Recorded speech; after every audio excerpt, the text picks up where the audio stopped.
Hey everyone, happy Monday. It's Emmanuel. I haven't done a video in a very long time. I had acute laryngitis, which is always a lot of fun. And I just wanted to talk to you guys about a word that I hear clients say all the time. I mean, not just a little bit, but something that's very, very common. And the word is weird.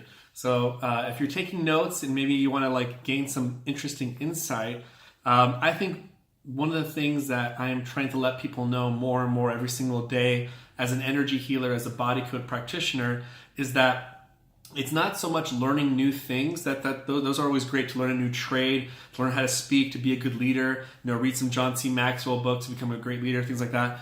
But it's also unlearning a lot of things. And the first time I actually heard this, where it really, really dawned on me that I have a lot of unlearning to do, is the book The Millionaire Mind by T. Harv Eker. And I quote him all the time, but he has these poverty files and he has these wealth files. And I just noticed, I'm like, wow, I think a lot like this. Oh no, wait, that's a poverty file. Wait, maybe I shouldn't admit that to myself. So there was a lot of times where I would look in there and I'm like, this is how I think. And rich people, for example, poor people think either or, rich people think both. So just that little small concept is like, why don't I think both? Why do I always have to choose either or? But anyway, back to the word weird, is that comes from bad programming. Let me tell you why.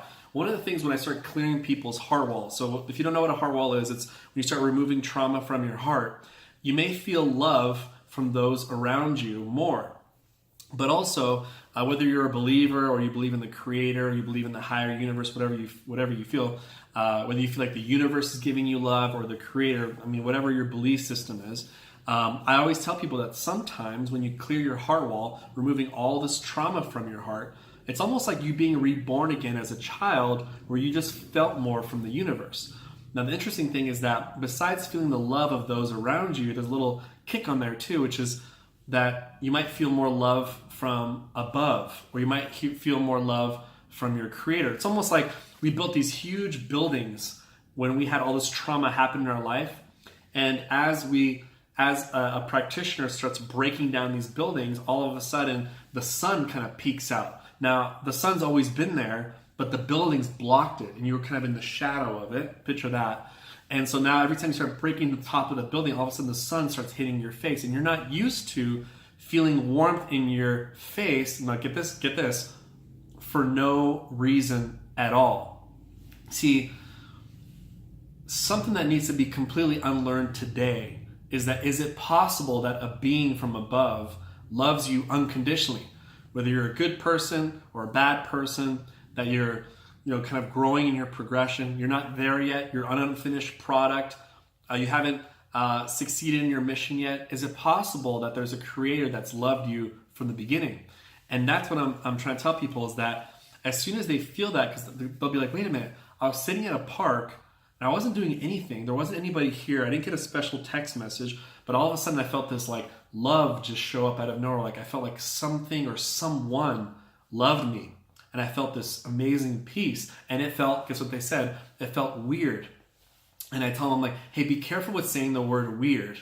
Because when was the last time you called a weird friend? Or when was the last, and that person's probably not on your favorites list. And if you had MySpace, please don't have MySpace right now, but if you did have MySpace, you wouldn't put your weird friend on your top 5 or 10. There's obviously weird and good connotations, I like weird people and I'm weird too, but I'm talking about the weird that's not good. There's kind of a negative connotation to it. So I always tell my clients, don't say weird, say interesting, or this is new, or this is something I've never felt before. Let's see, the subconscious could be like, okay, I can deal with new, I can deal with interesting, but weird, it kind of, the subconscious can be kind of scared of that word. And so that's my recommendation to you, is if something beautiful happens to you, don't say weird. Don't say I'm going to question this forever. Don't do that. Say something like, okay, this is interesting. This is new. And your subconscious, I can work with new. Because the subconscious is always trying to protect you. And if that person's weird, it will protect you from that weird person, or protect you from a weird situation. But if you just say it's interesting, your body will little by little get used to it more and say, okay, oh, you like that feeling? Okay, great. I'm going to invite that more into your life. And so the place that I also noticed that there was some bad programming was when Marianne Williamson, she said that we are living in a very conditional love kind of early childhood. So for example, when you were a young kid, and parents, I'm also guilty of this too, how many times have we said to our children, hey, unless you do this, then you're a good kid. Do this, get good grades, and you're a good kid. Or do this and wash the dishes, do this, because then you'll be a good kid. Technically, their default is that they have to qualify for love every day. Because we're telling them that if you don't do this, then what? You're a bad kid? And so you have to do something to qualify for love. That's why now my clients are like, I'm feeling love. This is weird, because they feel like I have to earn it. And so one of the things that I also work with clients too is I muscle test to see how much their body believes in this statement, which is, I love myself unconditionally. And I guarantee if I muscle tested anyone out there, that question, do you love yourself unconditionally, the body would go down. Why? Because we're programmed to qualify for love. So those are the two things I want to just tell you guys today, something really, really quick. I don't want to make a long video about this, but think about that. How many times do we make our kids qualify for love subconsciously that we're doing to them? Why can't we just say, hey, you're an amazing kid no matter what. Whether you get good grades or not, I just want to let you know I love you so much. Like, kids don't hear that. Or they don't get praise for just being themselves. Like, whether you go to school, whether you do anything, I just love you because I love you, because who you are, you're my son. And I think if we program them early, it would really help them out. And let's unprogram ourselves. Let's remove those heart walls. Let's see what trauma did we receive in our past that don't make us just accept love without having to be like questioning, like, where did I qualify for that?